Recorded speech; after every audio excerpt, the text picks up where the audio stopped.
അന്തരിച്ച മുൻ Indian president doctor APJ Abdul കലാമിന്റെ കഥകൾ നിങ്ങൾ ധാരാളം കേട്ടിരിക്കാം. പക്ഷേ നിങ്ങൾ കേൾക്കാത്ത ചില കാര്യങ്ങൾ കൂടി ഇവിടെ വിവരിക്കുകയാണ്. മുൻ Indian president doctor APJ Abdul Kalam വിദേശത്തേക്ക് പോകുമ്പോഴെല്ലാം വില കൂടിയ സമ്മാനങ്ങൾ സ്വീകരിക്കാറുണ്ടായിരുന്നു. കാരണം പല രാജ്യങ്ങളും സന്ദർശിക്കുന്ന രാഷ്ട്രത്തലവന്മാർക്ക് അവിടെ നിന്ന് സമ്മാനങ്ങൾ നൽകുന്ന പതിവാണ്. ഈ സമ്മാനങ്ങൾ നിരസിക്കുന്നത് രാജ്യത്തിന് അപമാനവും ഇന്ത്യയെ നാണക്കെടുത്തലുമാവും എന്നറിയാവുന്നതുകൊണ്ട് അദ്ദേഹം ആ സമ്മാനങ്ങളൊക്കെ സ്വീകരിച്ചു. പക്ഷേ മടങ്ങിയെത്തിക്കഴിഞ്ഞാൽ ഡോക്ടർ കലാം ഈ സമ്മാനങ്ങളൊക്കെ ഫോട്ടോ എടുക്കാൻ ആവശ്യപ്പെടും. തുടർന്ന് പട്ടികപ്പെടുത്തി എല്ലാം ആർക്കൈവുകളിലേക്ക് കൈമാറുകയാണ് ചെയ്തത്. അതിനുശേഷം ആ സമ്മാനങ്ങൾ അദ്ദേഹം തിരിഞ്ഞു നോക്കുക പോലുമില്ല. രാഷ്ട്രപതി ഭവനിൽ നിന്ന് പോകുമ്പോൾ ഈ ലഭിച്ച സമ്മാനങ്ങളിൽ നിന്ന് ഒരു പെൻസിൽ പോലും അദ്ദേഹം കൊണ്ടുപോയതുമില്ല. 2002 ഡോക്ടർ കലാം അധികാരമേറ്റ വർഷം ജൂൺ-ആഗസ്റ്റ് മാസമായിരുന്നു. ജൂൺ, ജൂലൈ, ആഗസ്റ്റ് മാസങ്ങളിൽ റമദാൻ മാസത്തിന്റെ സമയമായിരുന്നു. രാഷ്ട്രപതിമാർ ഇഫ്താർ പാർട്ടി നടത്തുന്നത് പതിവാണ്. എന്നാൽ ഇതിനോട് പ്രസിഡന്റിന് ഒട്ടും യോജിപ്പുണ്ടായിരുന്നില്ല. കാരണം എന്താണെന്നല്ലേ? നല്ല ആഹാരം ലഭിക്കുന്ന ആളുകൾക്ക് എന്തിനാണ് ഒരു പാർട്ടി നടത്തുന്നത്? ഡോക്ടർ കലാം തന്റെ സെക്രട്ടറി മിസ്റ്റർ നായരോട് ചോദിച്ചു. ചെലവ് എത്രയാണ് ഇതിന് വരുന്നതെന്ന്.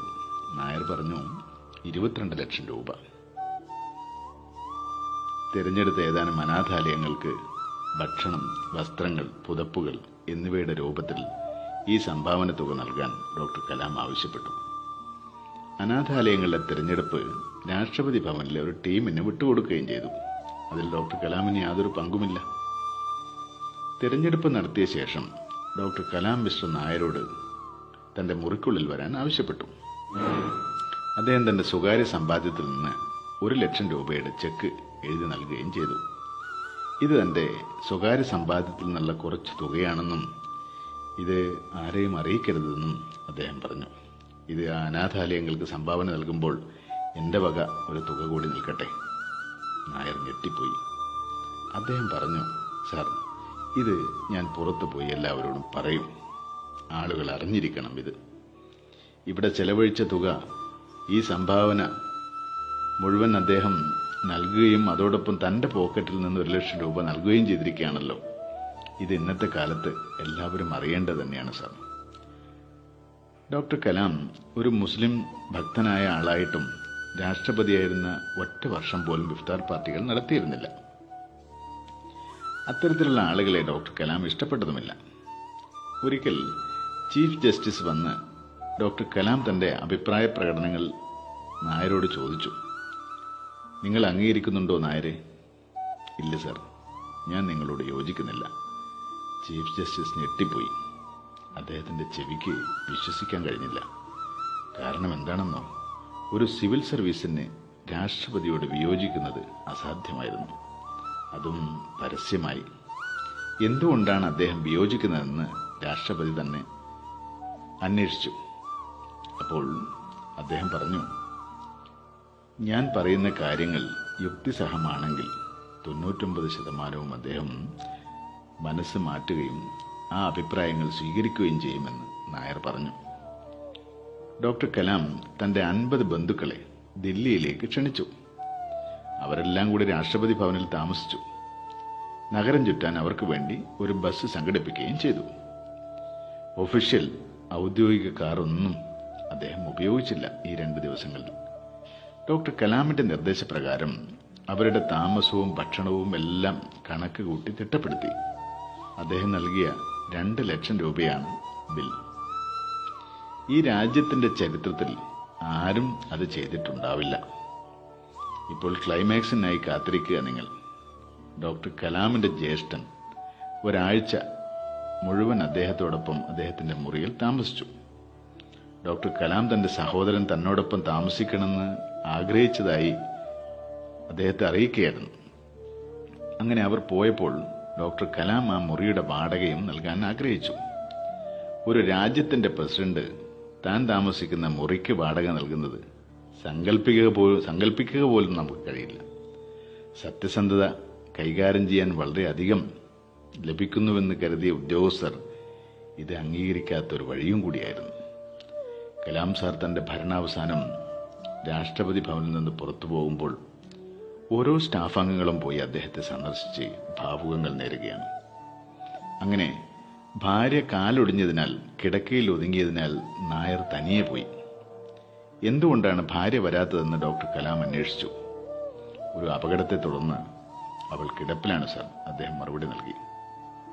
അങ്ങനെ ആ ദിവസം കടന്നുപോയി.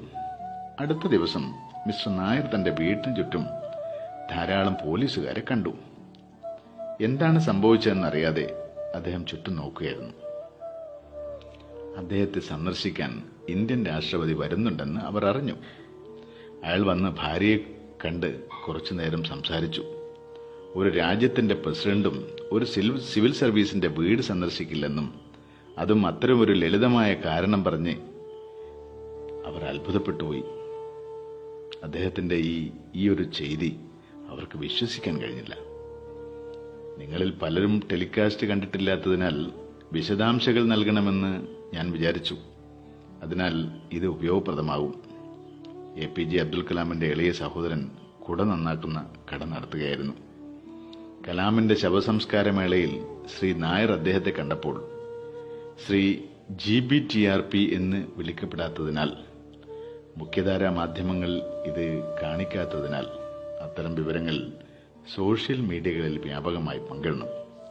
ഡോക്ടർ APJ അബ്ദുൽ കലാം ഉപേക്ഷിച്ച സ്വത്തുകളൊക്കെ കണക്കാക്കി അവർ പോകുമ്പോൾ അയാൾ സ്വന്തമായിട്ടുണ്ടായിരുന്ന കാര്യങ്ങൾ പറയാം.